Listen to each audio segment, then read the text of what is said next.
Al-Mahmud Allahu Jalla Jalaluhu wal musalla alaihi Muhammadu wa aluhu wal mad'ulahu al-biladu wal rijalu. Asyhadu an la ilaha illallah wahdahu la syarikalah wa asyhadu anna Muhammadan abduhu wa rasuluhu la nabiyya ba'dah.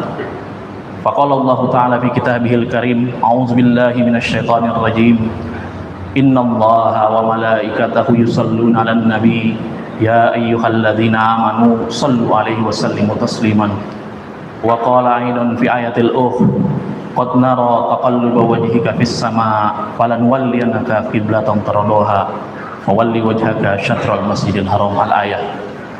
Fa ya ibadallah usikum wa nafsi bittaqullah faqad fazal muttaqun. Hadirin jamaah Jumat Masjid Baitul Talibin yang dirahmati Allah. Hari ini kita telah menginjakkan kaki di tanggal 11 Sya'ban. Hampir pasti saat mendengar pengumuman ini, pikiran kita langsung melesat cepat ke depan. Wah, Ramadan tinggal 18 hari lagi. Apa yang harus disiapkan? Kekhawatiran itu pun berdatangan, mulai dari munggahan kapan, mau makan apa saja sebelum Ramadan, jadwal buka bersama dengan siapa, hingga hal-hal positif seperti jadwal kultum, kapan waktu terbaik untuk itikaf, bagaimana target khatam Al-Quran nanti, dan lain-lainnya. Semua rencana, semua agenda, seluruh energi mental kita seolah sudah dikerahkan sepenuhnya untuk menyambut tamu agung yang belum tiba. Namun ada sebuah pertanyaan jujur yang nyaris tak pernah kita lontarkan pada diri sendiri di tengah kesibukan itu. Apa yang sudah aku lakukan untuk kemuliaan Sya'ban ini?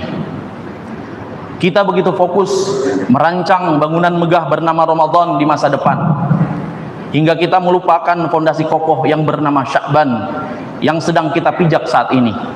Kita lupa bahwa menyiapkan Ramadan yang berkualitas dimulai dengan mengisi Sya'ban yang bermakna. Fenomena mental inilah di mana kita melompati dan mengabaikan bulan yang sedang berjalan, yang membuat para ulama menyebut Sya'ban dengan sebutan yang cukup menyentak, Asy-Syahrul Matruk, bulan yang terabaikan dan terlupakan. Dan ini bukan sekedar pendapat ulama belaka, ini adalah diagnosa langsung dari Rasulullah sallallahu alaihi wasallam terhadap kondisi umatnya, sebagaimana dalam sabdanya yang diriwayatkan oleh Imam An-Nasai. Dzalika syahr yaghfulun nasu anhu bainar Rajab wa Ramadan. Itulah bulan yang sering dilalaikan manusia antara Rajab dan Ramadan. Beliau Rasulullah Muhammad SAW telah mengabarkan kondisi ini sejak berabad-abad lalu, dan sayangnya prediksi itu masih sangat akurat menggambarkan realita kebanyakan kita hari ini. Kita terjebak dalam kesibukan palsu mempersiapkan Ramadan, tetapi pada hakikatnya kita sedang melalaikan anugerah besar yang Allah hadirkan sebagai madrasah persiapan itu sendiri. Hadirin yang dimuliakan Allah, mari sejenak kita buka mata hati dan akal pikiran kita. Jangan biarkan kelalaian kolektif kita menutupi fakta agung bahwa Allah Subhanahu wa taala telah memuliakan bulan Sya'ban ini dengan cara-cara yang luar biasa. Kemuliaan ini tidak tampak dalam ritual spektakuler, tetapi tersimpan dalam peristiwa-peristiwa bersejarah yang menjadi pilar utama agama kita. Setidaknya ada 3 kemuliaan fundamental yang Allah tetapkan pada bulan ini. Yang pertama, Sya'ban adalah bulan turunnya piagam agung cinta kepada Nabi. Allah tidak hanya memerintahkan kita untuk mencintai Rasulnya, tetapi Allah menurunkan perintah formal tersebut di bulan Sya'ban, sebagaimana ayat di awal tadi yang dibacakan oleh khotib. Sesungguhnya Allah dan para malaikatnya bersolawat untuk Nabi. Wahai orang-orang yang beriman, bersolawatlah kamu untuk Nabi dan ucapkanlah salam dengan penuh penghormatan kepadanya. Al-Ahzab ayat 56. Bayangkan, di bulan Sya'ban langit dan bumi disatukan oleh satu aktivitas mulia, bersolawat. Allah Ta'ala bersolawat di arsy-Nya yang agung, para malaikat bersolawat di seluruh penjuru langit, dan kemudian perintah itu turun kepada kita di bumi. Sya'ban adalah bulan dimulainya sambutan kosmis untuk kemuliaan Rasulullah SAW. Yang kedua, Sya'ban adalah bulan diturunkannya konstitusi ibadah puasa Ramadan. Para ulama ahli sejarah dan fikih seperti Imam An-Nawawi menegaskan bahwa kewajiban puasa Ramadan difardukan pada bulan Sya'ban, tepatnya di tahun kedua Hijriah. Coba kita renungkan makna mendalam dari fakta ini. Sya'ban bukan sekedar bulan sebelum Ramadan.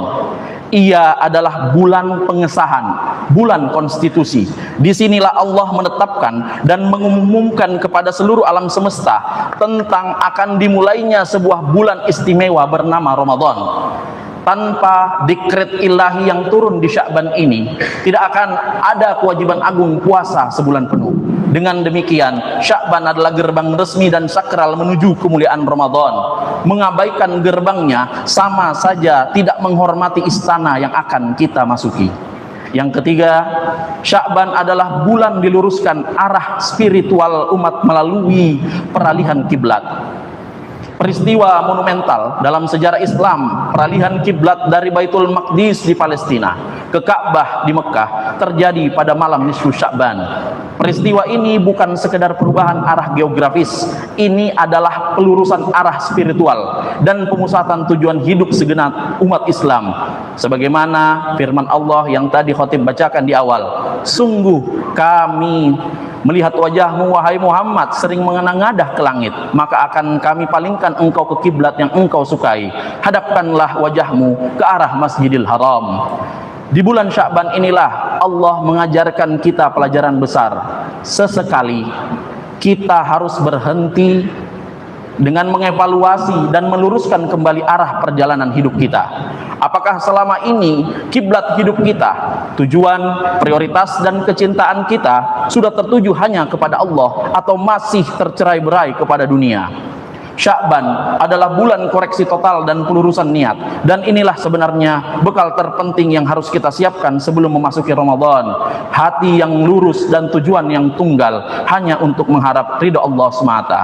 Hadirin rahimakumullah, maka sungguh sebuah kerugian yang amat besar jika kita dengan sibuk memikirkan Ramadan justru mengabaikan dan melalaikan Sya'ban yang syarat dengan pelajaran agung ini. Kita mengabaikan bulan turunnya perintah bersolawat, bulan ditetapkannya puasa, dan bulan diluruskan arah kiblat kita. Mari kita berhenti sejenak dari kegaduhan menyambut Ramadan dan mulailah mengisi, menghidupkan dan memaknai setiap hari di bulan Sya'ban yang mulia ini dengan amalan nyata.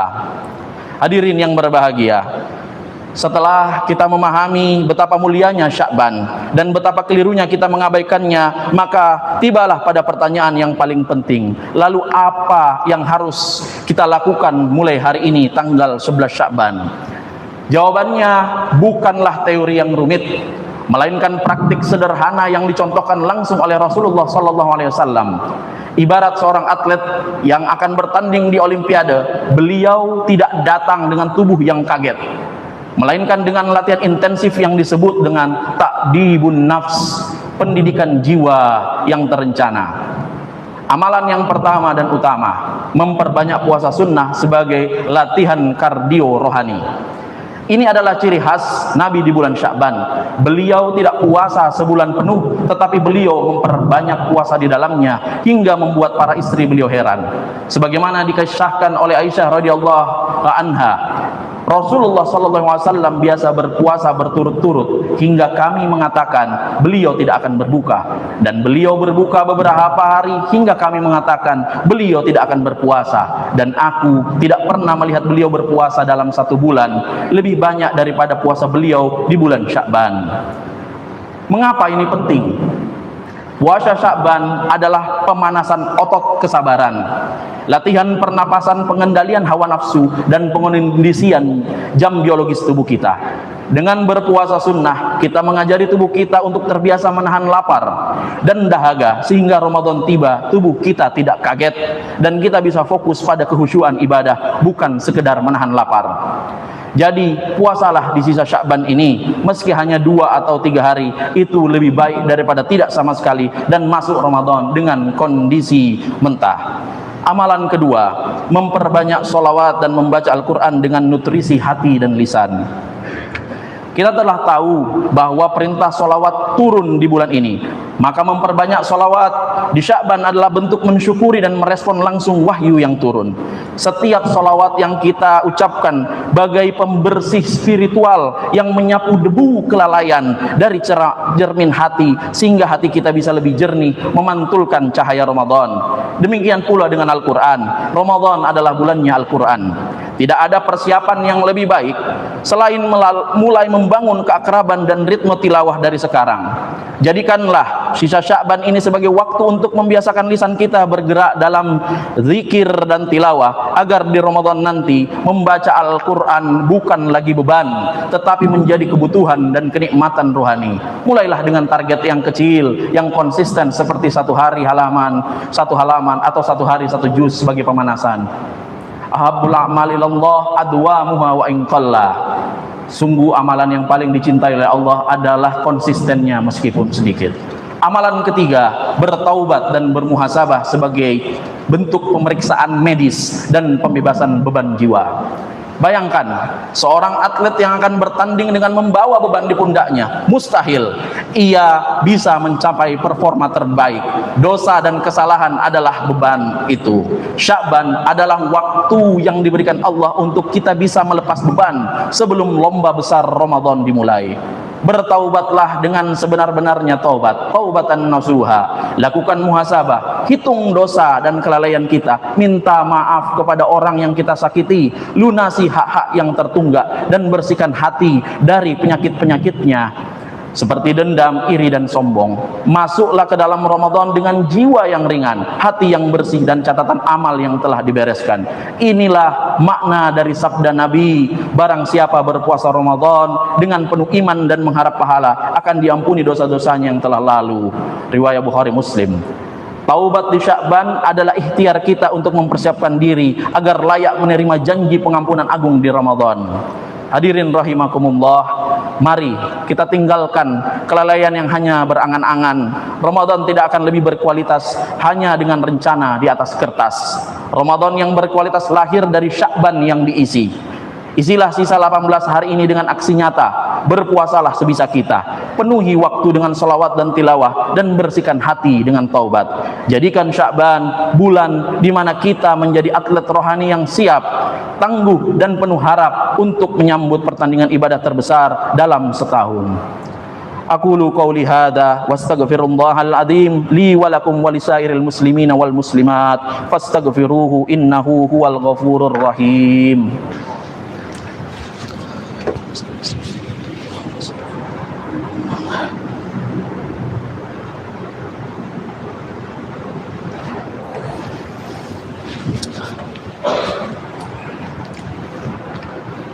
Alhamdulillahilladzi faddala asy-syuhur ba'da asy-syahr. Asyhadu an la ilaha illallah wahdahu la syarikalah wa asyhadu anna Muhammadan abduhu wa rasuluhu la nabiyya ba'dah. Hadirin jamaah Jumat Masjid Baitul Talibin yang dirahmati Allah. Setelah kita paham keutamaan dan cara mengisi Sya'ban, mungkin masih ada yang bertanya dalam hati, mengapa harus repot-repot? Bukankah fokus ke Ramadan saja sudah cukup? Pertanyaan ini wajar, dan Nabi Muhammad Rasulullah SAW kita telah memberikan jawaban yang sangat cerdas dan mendalam, yang bisa kita rangkum dalam 3 alasan utama yang saling berkait. Yang pertama, mengikuti hikmah keutamaan dalam kelalaian. Dalam ekonomi spiritual Islam ada prinsip yang menarik. Nilai sebuah amal seringkali berbanding terbalik dengan jumlah peminatnya. Apa yang ditinggalkan atau dilalaikan orang banyak justru menyimpan margin pahala yang lebih besar di sisi Allah. Ini adalah strategi investasi rohani seorang mukmin yang cerdas. Rasulullah SAW mengajarkan ini dalam banyak hal, diantaranya melalui sholat tahajud. Misalnya adalah sholat sunnah yang paling utama. Mengapa? Sebagaimana beliau bersabda, afdhalus salati ba'dal faridah salatul lail. Salat yang paling utama setelah salat fardu adalah salat malam, yaitu salat tahajud. Riwayat Muslim. Keutamaannya persis terletak pada waktunya. Saat manusia terlelap dalam tidur dan lalai, demikian pula ada zikir khusus ketika masuk ke pasar, tempat yang paling jarang orang mengingat Allah. Maka Sya'ban yang menjadi bulan Asy-Syahrul Matruk ini sesungguhnya adalah sebuah pasar saham spiritual yang sedang sepi pembeli. Harga saham pahala sedang murah karena sedikit pesaing. Seorang mukmin yang cerdas akan memanfaatkan kelalaian orang lain untuk membeli sebanyak-banyaknya saham kebaikan dengan amalan yang ringan namun bernilai tinggi di hadapannya. Yang kedua, memanfaatkan momentum pengangkatan amal tahunan. Ini adalah rahasia khusus mengapa Nabi begitu giat berpuasa di bulan Sya'ban melebihi bulan-bulan lainnya kecuali Ramadan. Beliau bukan sedang melakukan sesuatu yang tanpa tujuan. Dari Usamah bin Zaid radhiyallahu anhuma, beliau bertanya kepada Rasulullah tentang hal ini dan jawabannya sangat menggugah akal. Itulah bulan yang dilalaikan, dan itu adalah bulan di mana amal-amal diangkat kepada Rabb semesta alam. Maka aku ingin amalku diangkat saat aku sedang berpuasa. Hadis riwayat An-Nasai. Bayangkan analogi ini. Setiap hari amal kita dilaporkan. Setiap pekan ada laporan pekanan. Dan di bulan Sya'ban ada laporan tahunan yang diangkat langsung kepada Allah, sang pemilik segala amalan. Nabi Muhammad, manusia teragung, masih sangat memperhatikan timing pelaporan ini. Beliau ingin file laporan amal beliau di tahun ini diangkat ke hadirat Allah dalam keadaan yang paling baik, paling mulia, dan paling dicintainya, yaitu dalam keadaan berpuasa. Ini adalah sebuah kecerdasan spiritual tingkat tinggi dan bentuk penghambaan yang sangat mengharap ridhonya. Maka jika kita ingin amal kita terlihat baik dalam laporan tahun ini, sudah sepantasnya kita mengisi waktu-waktu pengangkatan tersebut dengan kualitas amal terbaik kita. Beramal di Sya'ban adalah seperti memberikan presentasi di hadapan Bapak Menteri. Kita akan mempersiapkan slide, data, dan penampilan terbaik kita. Yang ketiga, menjalani madrasah persiapan yang dirancang langsung oleh Rasulullah SAW. Terakhir, dan ini yang paling praktis, Sya'ban adalah kurikulum latihan yang sempurna yang dirancang oleh Nabi sendiri untuk kita. Ibarat seorang pelari maraton, mustahil ia langsung tancap gas 42 km tanpa latihan bertahap. Sya'ban adalah masa training campnya seorang muslim. Training untuk apa? Satu, latihan fisik. Puasa sunnah adalah latihan ketahanan tubuh mengelola energi, menahan haus dan lapar, sehingga di Ramadan tubuh sudah adaptif, tidak kaget, dan kita bisa fokus pada nilai spiritual puasa, bukan sekedar derita fisiknya. Yang kedua, latihan lisan dan hati. Membiasakan lisan dengan tilawah dan solawat di Sya'ban akan membuat kita lebih lentur dan hafal di Ramadan. Hati yang terbiasa diisi zikir akan lebih mudah mencapai kehusyuan dalam sholat malam Ramadan. Dan yang ketiga, pembersihan jiwa. Taubat dan muhasyabah di Sya'ban adalah proses cutting weight, melepas beban dosa agar kita bisa lari lebih cepat dan ringan di lintasan Ramadan. Dengan menjalani madrasah Sya'ban ini, kita tidak akan memasuki Ramadan sebagai pemula yang grogi dan bingung, tetapi sebagai atlet rohani yang siap tempur. Jiwa sudah terlatih, raga sudah terkondisi, dan strategi ibadah sudah punya peta. Hasilnya, Ramadan kita insya Allah tidak akan sia-sia. Hadirin yang dirahmati Allah, penjelasan panjang lebar tentang kemuliaan dan hikmah Sya'ban ini tidak akan ada artinya jika tidak berubah menjadi aksi konkret dalam 18 hari ke depan. Oleh karena itu, mulai hari ini jangan lagi tanyakan kapan Ramadan. Tanyakan pada diri, apa yang akan saya lakukan hari ini untuk Sya'ban? Apakah akan berpuasa besok? Apakah akan menambah satu rangkaian solawat setiap usai sholat? Apakah akan membuka mushaf dan menghatamkan tilawah yang tertunda? Isilah sisa Sya'ban ini dengan puasa sunnah sebagai bukti kesiapan fisik dan kecintaan pada sunnah. Lantunan salawat sebagai wujud cinta dan syukur atas turunnya perintah Allah. Gema Al-Quran sebagai pemanasan untuk bulannya Al-Quran. Taubat yang tulus sebagai pembersih bekal menuju bulan pengampunan. Mari sambut Ramadan bukan dengan jiwa yang kosong dan tubuh yang berat, tetapi dengan kesiapan total, keimanan yang segar, dan tekad yang membaja untuk meraih gelar tertinggi Al-Muttaqin, orang-orang yang bertakwa yang dijanjikan surga dan keridhaannya. Allahumma inna ala dzikrika wa syukrika wa husni ibadatik Allahumma barik lana fi Sya'ban wa ballighna Ramadan. Rabbana ighfir lana dzunubana wa liwalidina warhamhum kama rabbawna shighara. Rabbana atina fid dunya hasanah wa fil akhirati hasanah wa qina adzabannar. Ibadallah, innallaha ya'muru bil adli wal ihsan wa ita'i dzil qurba wa yanha 'anil fahsya'i wal munkari wal baghi ya'izukum la'allakum tadhakkarun. Fazkurullahal azim yazkurkum washkuruhu ala ni'amihi yazidkum wastaghfiruh yaghfir lakum wa'lamu annallaha bikulli syai'in muhit. Aqimissalah.